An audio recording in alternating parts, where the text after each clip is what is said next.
ప్రియమైన వాళ్ళారా, ప్రభువైన యేసుక్రీస్తు నామములో ఈ ఉదయకాల సమయాన మీ అందరికీ నా హృదయపూర్వక వందనాలు తెలుపుకుంటున్నాను.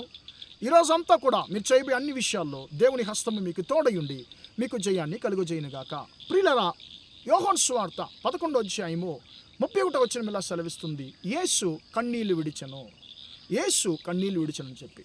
ప్రియులారా, ఈ యొక్క లోకంలో మహానుభావులు ఎంతోమంది ఉన్నారు, దేవుళ్ళు దేవతలు ఎంతోమంది ఉన్నారండి. కానీ ఏ దేవుడు కూడా మనుషుల కొరకు కన్నీళ్ళు విడిచాడు, ఈ దేవుడు మనుషుల కొరకు ఏడ్చాడని చెప్పి మనం ఎక్కడ కూడా చూడలేమండి, ఏ గ్రంథాల్లో కూడా చదవలేము. కానీ పరిశుద్ధ గ్రంథంలో మనం చదువుతున్నాము, యేసుక్రీస్తు కన్నీళ్ళు విడిచాడంట. ప్రియమైన వారలారా, ఈయన ఎందుకు కన్నీళ్ళు విడిచాడు? ఒక దేవుడు అంటే ప్రియులారా, ఆయన దుఃఖపడనక్కర్లేదు. ఆయన దుఃఖపడాలంటే తన బిడ్డలు పాపం చేస్తున్నారని మాత్రం దుఃఖపడతాడు, కానీ ఆయనకని ఏం దుఃఖం లేదండి. ఆయనకి ఏ బాధలు లేవు, ఆయనకి పుట్టుక లేదు, ఆయనకి మరణం లేదు, ఆది అంతం లేనివాడు దేవుడు. కాబట్టి ప్రియులారా, ఆయన కన్నీళ్ళు కార్చాల్సిన అవసరం లేదు. ఎందుకంటే ఆయన ఏది అనుకుంటాడో అది ఆయన జరిగించేటువంటి వాడు. ఆయన ఏది అనుకుంటాడో జరుగుతుంది. ప్రియులారా, ఆయన ఏదైనా మార్చగలడు, ఏదైనా చేయగలడు. అలాగున్నప్పుడు ఒక దేవుడు ఎందుకు కన్నీరు కార్చాలి? ప్రియులారా, ఎందుకు ఆయన కన్నీరు కారుస్తున్నాడంటే, ఎందుకు అక్కడ కన్నీళ్ళు విడుస్తున్నాడంటే ప్రియులారా, మనకు బాగా తెలుసు, యేసుక్రీస్తు తన బిడ్డల యొక్క దుఃఖంలో ఆయన పాలు పొందేటువంటి దేవుడు, వారి యొక్క దుఃఖాన్ని పంచుకునేటువంటి దేవుడు. ప్రియులారా, వారి యొక్క దుఃఖాన్ని మోసేటువంటి దేవుడు యేసుక్రీస్తు. ఇప్పుడు మార్తా మరియా లాజరు వ్యాధిగా ఉన్నప్పుడు, బలహీనత ఉన్నప్పుడు, అయ్యా నువ్వు ప్రేమించేవాడు బలహీనతగా ఉన్నాడని యేసుక్రీస్తుకు చెప్తున్నారు. కానీ ఆయన ఉండేటువంటి ప్రాంతంలో ఇంకా 2 రోజులు ఆయన ఆలస్యం చేస్తున్నాడు. లాజరు చనిపోయి పాతిపెట్టబడి 4 దినాలు అయింది. అప్పుడు యేసుక్రీస్తు వస్తున్నాడు. అప్పుడు మార్తా మరియా అంటున్నారు, అయ్యా నువ్వు ఇక్కడ ఉండుంటే ఒక నా సహోదరుడు మరణించేవాడు కాదు అని చెప్పి ఏడుస్తున్నారు. అక్కడ వారికి ఆదరణ చెప్పడానికి, ఓదార్చడానికి వచ్చినటువంటి యూదులు కూడా కన్నీరు కారుస్తున్నారు. అందరూ కన్నీరు కార్చేది చూచినటువంటి యేసుక్రీస్తు ఆయన తన బిడ్డల యొక్క దుఃఖాన్ని చూసి ఆయన దుఃఖపడి ఆయన కన్నీరు కారుస్తున్నాడు.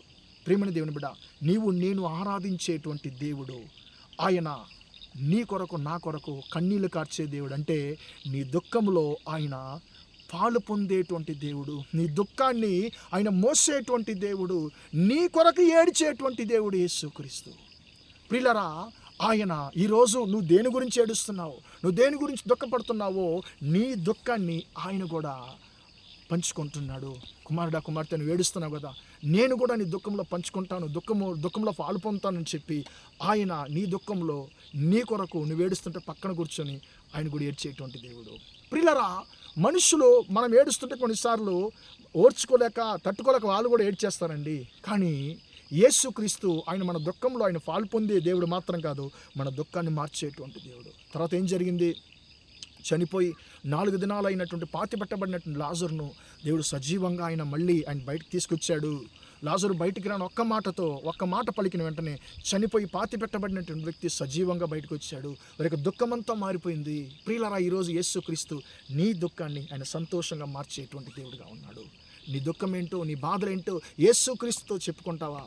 అయ్యా నా దుఃఖం ఇవి తండ్రి, నా బాధలు ఇవి అని చెప్పి నువ్వు యేసుక్రీస్తుతో చెప్పుకుంటావా? ఆయన నీ దుఃఖంలో పాలు పొందేటువంటి దేవుడు, నీ దుఃఖాన్ని ఆయన మార్చేటువంటి దేవుడు. ఆయన అంటున్నాడు, ఈరోజు ఆయన నీతో అంటున్నాడు, నీ దుఃఖ దినములు ఖచ్చితంగా సమాప్తమగునని చెప్పేసి అంటున్నాడు. ఆయన నీ కొరకు కన్నీరు విడిచేటువంటి దేవుడు, నీ దుఃఖాన్ని ఎరిగిన దేవుడు, నీ దుఃఖంలో పాలు పొందే దేవుడు, నీ దుఃఖాన్ని మార్చేటువంటి దేవుడు. నీ దుఃఖం ఏంటో ఆయన దగ్గర చెప్పుకుంటావా? ప్రార్థన చేద్దాం. ప్రేమగల మా తండ్రి, దయగల దేవ, ఇంతవరకు ఈ మాటలు విన్న మీ బిడ్డలు మీరు దీవించండి, ఆశీర్వదించండి.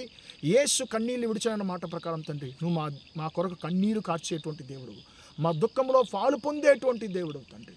పాలు పొందేటువంటి దేవుడు మాత్రం కాదు, మా దుఃఖాన్ని మార్చేటువంటి దేవుడు అయ్యా తండ్రి. ఈరోజు మీ బిడ్డలు ఏ విషయాల గురించి దుఃఖపడుతున్నారు తండ్రి, వారి దుఃఖమంతా కూడా యేసయ్య నామంలో మారిపోవునుగా కానీ ప్రార్థిస్తున్నాను తండ్రి. ఈ రోజంతా కూడా తండ్రి మీ బిడ్డల యొక్క తండ్రి చేతి పనులన్నింటిలో మీరు తోడుని దీవించమని, ఆశీర్వదించమని, జయాన్ని కలుగజేయమని యేసుక్రీస్తు నామములో దుఃఖదినమంతా సమాప్తమగునుగా కానీ తండ్రి మీ బిడ్డలు మీరు దీవించమని ప్రార్థిస్తున్నాను. ఆశీర్వదించండి. యేసు నామములో ప్రార్థించడి వేడుకొంచున్నాను తండ్రి. ఆమేన్, ఆమేన్. ప్రియులారా, దేవుడు మిమ్మల్ని దీవించి ఆశీర్వదించును గాక. Praise the lord.